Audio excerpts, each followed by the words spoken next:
Fair po ba yon?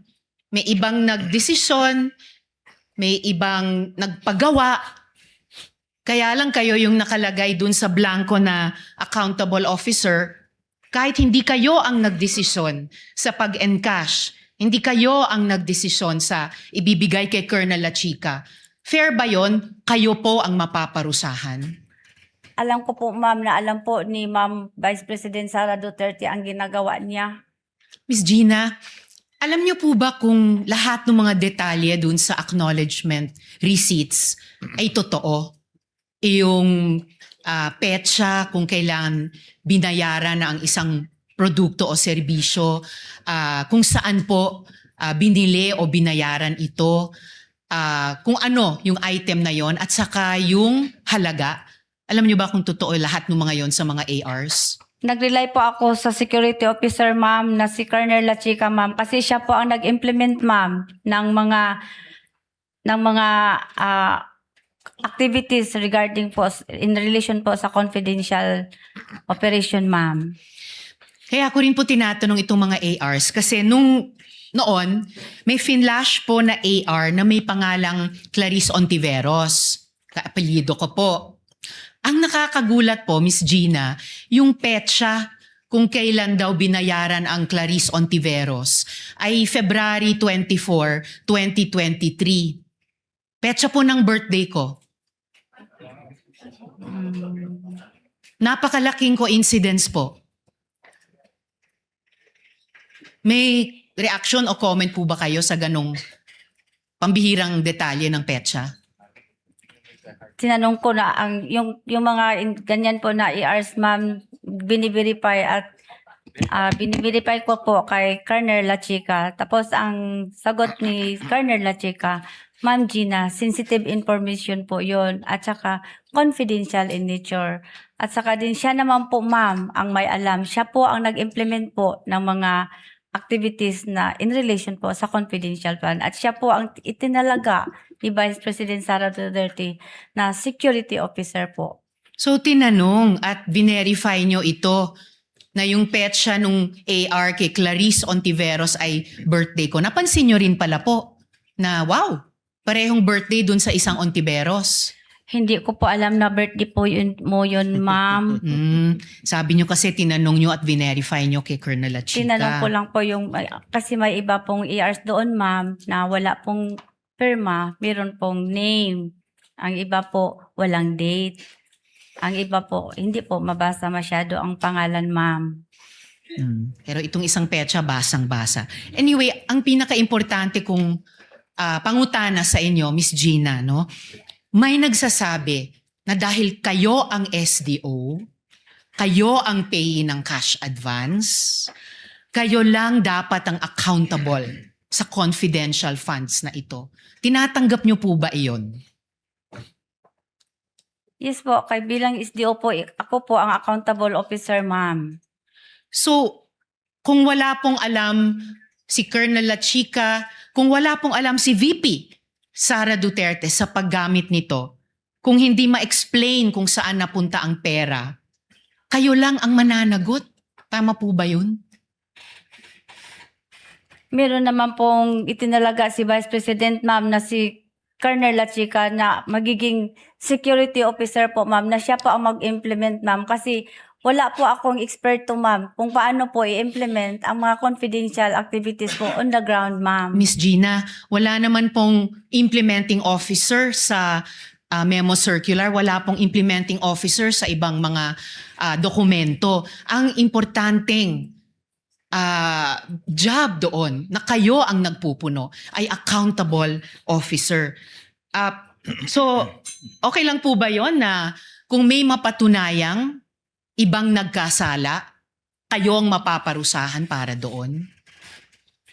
Ibig sabihin, ma'am, kung may mga mali po doon, sa akin po ang responsibilidad na accountable po. Sa akin po. Kapag may mali doon, kanina sinabi nyo si VP Sara ang nagdesisyon na i-withdraw ang in cash ang total over 4 quarters ng 500 million pesos.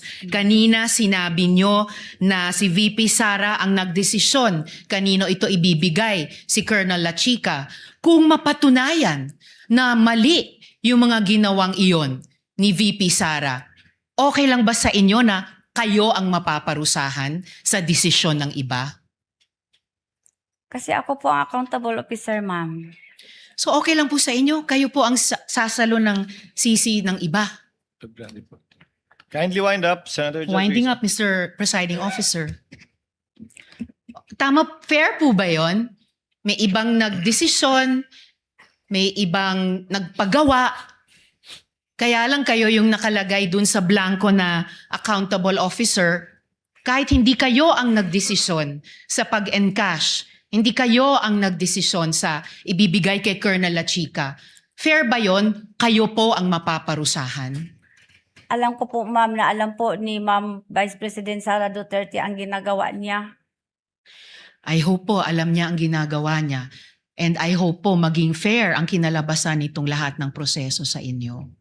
Salamat kaayo, Miss Gina. Salamat po, Maraming ma'am. salamat po, Mr. Presiding Officer. Thank you, Senator Judge Ontiveros. Senator Judge Lacson, you may proceed, sir. You have 2 minutes when you're ready. Thank you, Mr. Presiding Officer. Good afternoon, Ms. Gina. Good afternoon po, Yeah. sir, Your Honor. Question number 1. Between you and as the SDO, no? And Colonel La Chica as the security officer, sa ilalim ng batas ng Republika, sino may fiduciary responsibility? Sir, pwede po, Your Honor, pwede po matanong ano po yung Yun yung may responsibilidad. Pag in-entrust ka ng pera, ikaw may responsibilidad. ako, So between you and Colonel La Chica, sino yung may responsibilidad sa pag-entrust ng pera? ako Public po, funds, ikaw. Ako Thank you. po, Your Honor. Yeah. So each of the 4 times that nag-withdraw ka ng 125 million pesos, diretso mo bang nire-release ka agad kay Colonel La Chica? Hindi mo na dinadaan ito sa inyong vault? May vault ka sa office, di ba? Opo, Your Honor. Yung buong 125 million, hindi na ito dumadaan sa vault mo sa office? Are you referring po kung ano pong Hindi. Kapag kasi yung vault, kaya kakailangan may vault bilang SDO, paglalagyan mo yun ng cash para safe, para secure. Opo. Paglalagyan mo rin yun ng mga classified documents para safe, para secure. Opo. So, pag gagaling mo sa bangko, dinadaan mo muna sa vault o diretso binibigay mo na kay Colonel La Chica? Pag na-encash na po ang cheque, Your Honor, habang papauwi po ako, tinawagan ko po si Colonel La Chica na Hindi, pakisagot lang, na po. dumadaan ba sa vault ng office mo o diretso kay Colonel? yung first po na withdrawal, Your Honor, for 2022 po, hindi na po naipasok sa vault, Your Honor. Yung pangalawa, pangatlo, pang-apat? Half-half po, Your Honor. Paano yung half-half? Yung 2023, Kalahati ng 125 kay Colonel, kalahati. hindi po, Your Sa vault. Honor. Ganito po, Your Honor. Sige. Yung 2023 po, Your Honor, ganun pa rin ang ginagawa ko, Your Honor. I-inform ang Vice Presidente na na-encash ko na ang cheque. And then, I also called up Security Officer Colonel La Chica na na-encash po na ang cheque. Then, agad po, magsagot po sa akin si Colonel La Chica na, yes, Ma'am Gina, pupunta ako. Pero beforehand pa po, Your Honor, nagbigay po ng advance ng copy si Colonel La Chica sa mga expenses na to be incurred na Hindi, yun ang tinatawag tanong ko, ko. Your Honor, yung object of Huwag expenditures, mo na Your haluan Honor. ng iba, Miss Gina. No? Ang tanong ko lang, yung mismong cash, each of the 4 times na nag-withdraw ka, diretso yung 125 billion kay Colonel La Chica o meron ka pinasok sa vault? Yung, Lahat. yung, Each of the 4 times. hindi, lahat, yung last quarter po of 2022, Your Honor, lahat po ng 125 million, nirelease ko po kay Colonel La Chica. Pero yung first quarter po ng 2023, Your Honor, ang hinihingi lang po, ang nirelease ko lang po kay Colonel La Chica based sa kanyang object of expenditures is mga around 80 million lang po, Your Honor. Di ko kabisado po, Your Honor, kung ang exact amount, Your Honor. Basta mga 80 million plus or more, Your Okay. Honor. Yung sumunod na quarter. Then, after that, Your Honor, mag-submit siya sa akin ng fund utilization Then, report, Your after Honor. withdrawal, After withdrawal, Yeah. yung second quarter, Your Honor, ng 2023, 3 times ko na po na-release kay Colonel La Chica. And same also with the third quarter of 2023. 3 times ko po Three na-release. tranches. Three Tranches. three tranches. Tranches. So, okay, lipat na tayo ng topic. Kasi sa pagkaalam ko, and assume, alam mo rin ito, no? Kapag purchase ng supplies, maski paggamitin sa confidential activities, kailangan may official receipts, may sales invoices. Di ba? Napirmado ng totoong tao, hindi alias. Pag supplies, hindi yung purchase of information. Nag-purchase ka ng table, sabi nga ni Senator Erwin, nag-purchase ka ng silya, nag-purchase ng medicines, ito hindi po pwede yung classified, maski classified ang paggagamitan, kailangan pa rin merong sales invoice, merong receipts, ano? Official receipt. Na pirmado ng totoong tao.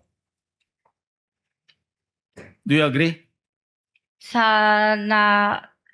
nabasa ko po sa GC, Your Honor, hindi naman po nakalagay doon I'm telling you, that is supposed to be the practice. kung regular po na transaction, Your Honor. No, supplies. Regular Supplies. po ang pag-transact, Your Honor, No, hindi no. po in relation sa confidential funds. Maski gamitin pa sa confidential activities, pag supplies, kailangan may sales invoice, kailangan mayroong official receipt na pirmado ng totoong tao. Do you agree? Hindi ako ang sagot ko po, Your Honor, is You don't agree? yung nabasa ko sa GC, Your Honor, hindi naman po nire-require doon ang pangalan or ang invoice, Your Honor, sa GC, Your Honor. Well, anyway, Yun ang understanding ko sa GC po, Your Honor. I won't argue with you. No? Yung physical sa financial plan, ikaw ang project accountable officer. Ministerial ba yung pag-prepare mo at pagpirma mo do sa PFP? Ano po, Your Honor, ginagawa ko po, Your Honor, with the inputs and guidelines po ng security officer, Your Honor. Wala kang oversight? Kung ano sabihin ni Colonel Lechica, prepare, pirma, approve ng SDO. Gidiscuss po namin, Your Honor, based po sa program po ng Office of the Vice President, Your Honor. Maubos yung oras ko, ulitin ko tanong ko, ano? Kasi kung ministerial, sabi ko nga kanina, opening na tanong ko, ikaw ang merong fiduciary responsibility. Kung ministerial ka lang, hindi mo ginagawa yung trabaho mo, delikado ka. Pero kung hindi, sabi mo kasi narinig ko yung sagot mo kay Atty. Ligutan, pag satisfied po ako, pipirma ako. So hindi ministerial, hindi ba? Gidiscuss po namin, Your Honor, yung PAP, Your Honor. Hindi Tapos po na ako oras ko. Sige, nagpirma. maraming salamat. Wala akong makuha sagot.